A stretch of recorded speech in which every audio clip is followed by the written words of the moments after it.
Hello Sunni വോയിസിലെ സഹോദരന്മാരെ, ഞാൻ റിസ്കേക്കാരനാണ്. ഈ 80-11 ഇന്ന് എൻ്റെ മേലെ കയറി തന്നെ പ്രൈവറ്റ് മെസ്സേജ് വന്ന് എൻ്റെ മേലെ കയറി തന്നെ ചാടി എന്നെ പട്ടി തണ്ടി പന്നി എന്നൊക്കെ വിളിച്ച്, പിന്നെ ഞാൻ തന്നെ ബ്ലോക്ക് ചെയ്ത് വിട്ട ആളാണ് ഈ 80-11.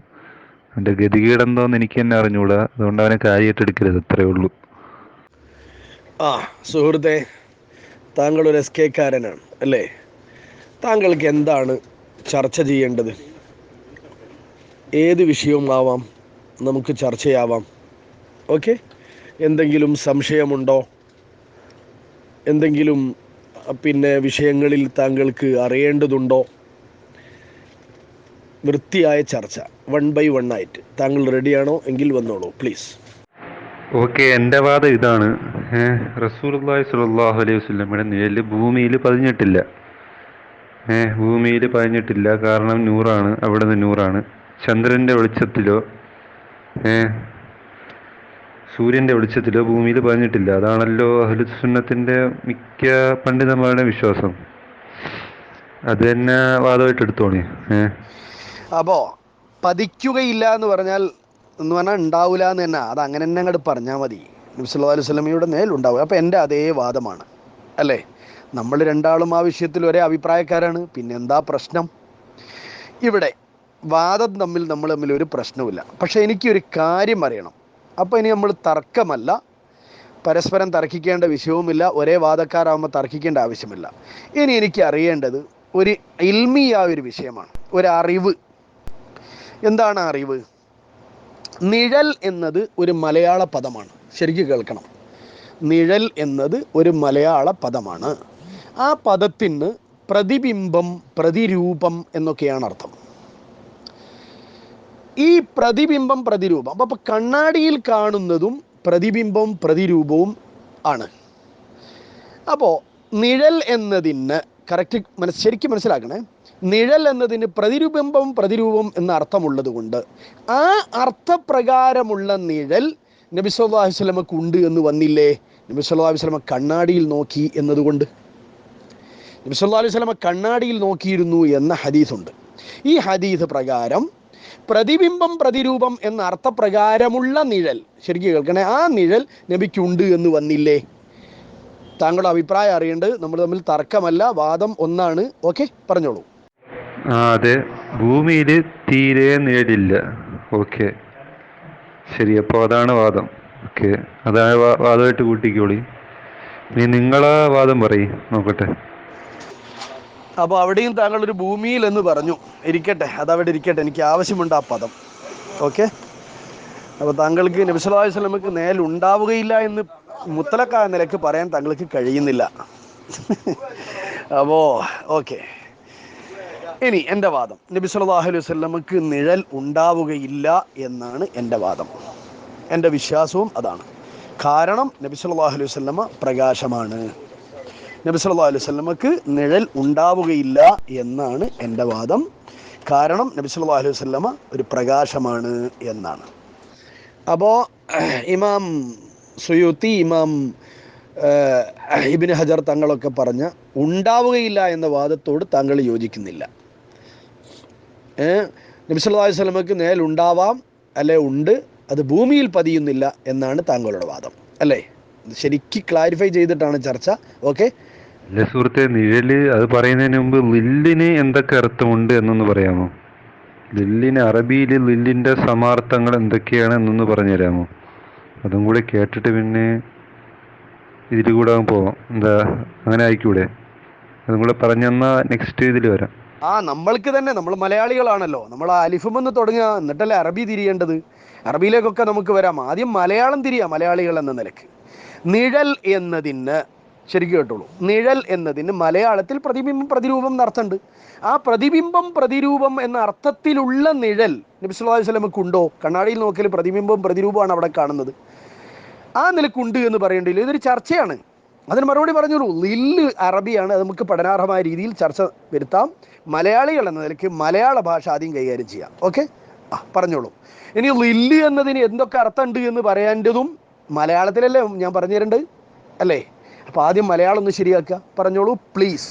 അല്ല സുഹൃത്തെ, മലയാളികൾക്ക് ആദ്യം നിങ്ങൾ ഉസ്താദല്ലേ, നിങ്ങളാദ്യം ലില്ലിന്റെ ഓരോ ഭാവാർത്ഥം അറബി തന്നെ ഭാവാർത്ഥം പറയും, അതാണ് നോക്കേണ്ടത്. പിന്നെ ഈ പ്രതിരൂപം പ്രതിബിംബം അത് ഇപ്പൊ തന്നെ ചർച്ച ചെയ്യണമെന്ന് എനിക്കിതുണ്ട്. കാരണം ഞാൻ ചർച്ച ചെയ്യാൻ വന്നത് മറ്റേ ആ തെളിവുകൾക്ക് മേലെയാണ്. ആ തെളിവിന് ഇത് ഭാഗമാണല്ലോ ഉസ്താദ് മറ്റേ 5 മിനിറ്റ് ക്ലിപ്പ് ഇട്ടത്. ഏതാണ് ആ ആയത്തും 2 ഹദീസും, അത് ഡിസ്കസ് ചെയ്യാനാണ് ഞാൻ വന്നത്. പിന്നെ ഈ പ്രതിബിംബ പ്രതിരൂപ നാളെ നൗഷാദ് ഹസനി എന്ത് പറയുന്നതും അതും കൂടി നോക്കേണ്ടി വരും. പിന്നെ ഈ ലില്ല് അതിന്റെ ഒരു അറബി അർത്ഥം പറഞ്ഞാൽ കൊള്ളാമായിരുന്നു. എന്നിട്ട് മലയാളത്തിലേക്ക് പോവാം, അതല്ല നല്ലത്. എന്നിട്ട് എന്തായാലും മലയാളികളാണ്, മലയാളം അറിയേണ്ടി വരും. പിന്നെ അതും കൂടെ പറഞ്ഞ് തരേണ്ടി തന്നെ വരും. അപ്പൊ ആദ്യമേ അറബി പറയുന്നതാണ് നല്ലത്. ശരിയല്ലേ സുഹൃത്തെ, ആ 5 മിനിറ്റ് ക്ലിപ്പ് എൻ്റെതാണ്, ഞാനാണ് അതിൻ്റെ ആള്. ആ ക്ലിപ്പിൽ ആദ്യം തന്നെ ഇതാ പറയുന്നത് അല്ലേ? തുടക്കം നിങ്ങൾ ശ്രദ്ധിക്കാതെ പോയി. ഫസ്റ്റ് തന്നെ നിഴൽ എന്ന മലയാള പദവുമായി ബന്ധപ്പെട്ട ഫസ്റ്റില്, അപ്പോൾ തുടക്കത്തിൽ നിന്നല്ലേ തുടങ്ങുന്നുണ്ട്. പിന്നെ മലയാളം തിരിയാതെ പിന്നെ ലില്ലിൻ്റെ അർത്ഥവും ഞാൻ മലയാളത്തിലല്ലേ പറഞ്ഞിട്ടുണ്ട് അല്ലേ? അപ്പോൾ അത് മലയാളം ആദ്യം തിരിയുണ്ട്, എന്നിട്ടല്ലേ പിന്നെ ലില്ലിൻ്റെ അർത്ഥം വരുന്നത്, ആർക്കും തിരിയും. അതുകൊണ്ട് എന്താ നിങ്ങൾക്ക് ഒരു ഒരു വൈമനസ്യം മലയാളം ചർച്ച ചെയ്യാൻ? താങ്കൾ സംസാരിക്കുന്നതും മലയാളത്തിലാണല്ലോ, അറബിയിലല്ലല്ലോ നമ്മൾ സംസാരിക്കുന്നത്. അതുകൊണ്ട് മലയാളം ആദ്യം. ഇതൊരു വലിയ കനപ്പെട്ട ചോദ്യമാണ്. മാത്രമല്ല, ഇത് നിരീശ്വരവാദികളും പുത്തൻവാദികളും ഒക്കെ ചോദിക്കുമ്പോൾ നമ്മൾ എന്ത് ഉത്തരം പറയും? നമ്മൾ തമ്മിൽ അഭിപ്രായ വ്യത്യാസം ഇല്ലാത്ത സ്ഥിതിക്ക് നമുക്ക് ചർച്ച ചെയ്യണ്ടേ? SKSSFകാരനാണ് താങ്കൾ. SKSSFന് ഇതിന് ഉത്തരവാദിത്തമുണ്ട് ഇങ്ങനെ ഒരു ചോദ്യം വരുമ്പോൾ. മാത്രമല്ല, ഞാൻ ചില ഗ്രൂപ്പുകളിൽ മുജാഹിദുകളോട് ഈ ചോദ്യം നേരിട്ടിട്ടുമുണ്ട്. അവിടെ SKSFകാരുണ്ടായിരുന്നു, അവർ മറുപടി പറഞ്ഞിട്ടില്ല. അപ്പോൾ നിങ്ങൾ പറയണ്ടേ? അതാണ് എൻ്റെ ചോദ്യം. പറഞ്ഞോളൂ. ഓക്കെ, അതേ സെയിം വാദമാണ് എനിക്കുള്ളത്. ഞാൻ പറഞ്ഞ ഭൂമി ഉദ്ദേശിച്ച ഭൂമിയിലെ ഒന്നിലും പതിക്കൂല എന്നാണ്. ഭൂമിയിലെ ഒന്നിലും പതിക്കൂല എന്നാണ് ഞാൻ പറഞ്ഞത്. ശരിയല്ലേ? ഇനി അടുത്തെന്താണ്? സുഹൃത്തെ, അതൊക്കെ ഇബാറത്തൊക്കെ എൻ്റെ കയ്യിലുണ്ട്, ഞാൻ കിതാബിൽ തന്നെ ഉദ്ധരിക്കുക. അതല്ല വിഷയം. ഭൂമിയിൽ എന്ന് ഉദ്ദേശിച്ചത് നേരെ ഭൂമിയുടെ നിലം ചുമരിൽ കാണുമോ? മറ്റേതെങ്കിലും ഒരു മരത്തിലോ അല്ലെങ്കിൽ മറ്റേതെങ്കിലും വസ്തുവിലോ കാണുമോ? ഭൂമിയിൽ കാണില്ല എന്ന് പറഞ്ഞോ. ചുമരും ഒരു പിന്നെ മറ്റേതെങ്കിലും പലക അല്ലെങ്കിൽ മരം, അതൊക്കെ ഭൂമിയിൽ പെടില്ലല്ലോ, ഭൂമി എന്ന് പറയുന്നതിൽ പെടില്ല. അപ്പം അതിലേക്ക് പതിയുമോ? പതിയുക എന്നാണ് മലയാള പദമാണ് താങ്കൾ ഉപയോഗിച്ചതും. അപ്പോൾ അവിടെ പതിയുമോ? നേരിട്ട് ഭൂമിയിൽ പതിയാതിരിക്കുകയാണോ ചുമരിൽ പതിയാതിരിക്കുകയാണോ? അതൊക്കെ പറയണം. ഓക്കെ, അപ്പോൾ ബൾബിൽ നിന്നും ഒന്നുമില്ല. ഇപ്പോൾ സൂര്യവെളിച്ചത്തിൽ നിന്നുള്ളത് താങ്കൾ മാറ്റി, സൂര്യവെളിച്ചത്തിൽ എന്നുള്ളത് താങ്കൾ മാറ്റി. അപ്പോൾ ബൾബിൻ്റെ വെളിച്ചത്തിലും ഒക്കെ ഉണ്ടാവില്ല എന്നായി. ഓക്കെ, അങ്ങനെ നിങ്ങൾ മാറി വരണം. ഇനി ഭൂമിയിൽ എന്നുദ്ദേശിക്കുമ്പോൾ ചുമരിൽ അല്ലെങ്കിൽ ഒരു പലകയുടെ മുകളിൽ അല്ലെങ്കിൽ ഒരു മരത്തിൻ്റെ മുകളിൽ അല്ലെങ്കിൽ ഒരു കടലാസിൻ്റെ മുകളിൽ, അതൊന്നും ഭൂമിയിൽ പെടില്ലല്ലോ. അവിടെ പതിയുമോ? ശരിക്കും പറഞ്ഞോളൂ പ്ലീസ്. ഞാൻ ഒന്നും മാറ്റിയിട്ടൊന്നുമില്ല. ഈ ഭൂമിയും ചുമര് മതിൽ ഇതൊക്കെ ഭൂമിയിൽ ഉൾപ്പെട്ട സാധനമാണല്ലോ. ഭൂമി എന്ന് വെച്ചാൽ ഈ ലോകം മുഴുവനല്ലേ. ഈ ഭൂമിയിൽ പതിയില്ല എന്നാണ്. പിന്നെ ബൾബ് ലൈറ്റ് ഞാൻ മാറ്റിയില്ല. ഭൂമിയിൽ പതിയില്ല എന്നാണല്ലോ എൻ്റെ വാദം. പിന്നെ ഞാൻ ബാക്കി ആ സൂര്യ വെളിച്ചം അതൊക്കെ പറഞ്ഞതേ ഉള്ളൂ. ചുമര് അതിലൊന്നും പതിയില്ല. ഇല്ല, ഭൂമിയിലെ ഒന്നിലും പതിയില്ല. അതാണ് എൻ്റെ വാദം. അതിനല്ലേ സുഹൃത്തെ താങ്കളോട് ഞാൻ ചോദിച്ചത്. നബി സല്ലല്ലാഹു അലൈഹി വസല്ലമക്ക് തീരെ അസ്ലൻ കത്തുന്നൊന്നും താങ്കൾ കണ്ടില്ല ഈ ഭാരത്തിലൊന്നും. അപ്പോൾ തീരെ നേലുണ്ടാവുകയില്ല എന്നായില്ലേ അക്ഷരാർത്ഥത്തിൽ. ഇപ്പോൾ വെറുതെ എന്തിനാണ് ഇങ്ങനെ പറയാൻ പോയത്? അതല്ലേ നിങ്ങളോട് ഞാൻ ആദ്യം ചോദിച്ചത്. തീരെ ഒരു നിലക്കും നബി സല്ലല്ലാഹു അലൈഹി വസല്ലമക്ക് നേൽ ഉണ്ടാവുകയില്ല എന്നല്ലേ നിങ്ങളെ വാദം? പറഞ്ഞോളൂ. അതാ 093 ഒരു SKക്കാരനാണ് എന്ന് പറഞ്ഞുകൊണ്ട് തന്നെ വന്ന ആൾ മുങ്ങി. നിഴൽ എന്ന മലയാള ഭാഷയുടെ അർത്ഥം പോലും മനസ്സിലാക്കാതെയാണ് വരുന്നത്. അത് ചർച്ച ചെയ്തിട്ടല്ലേ ഉള്ളു. ഇല്ല, മലയാളം പോലും നിർവചിക്കാനോ പറയാനോ അദ്ദേഹത്തിന് കഴിഞ്ഞിരുന്നില്ല. അത് പറഞ്ഞാൽ അവർ കുടുങ്ങുമെന്നും അറിയാം.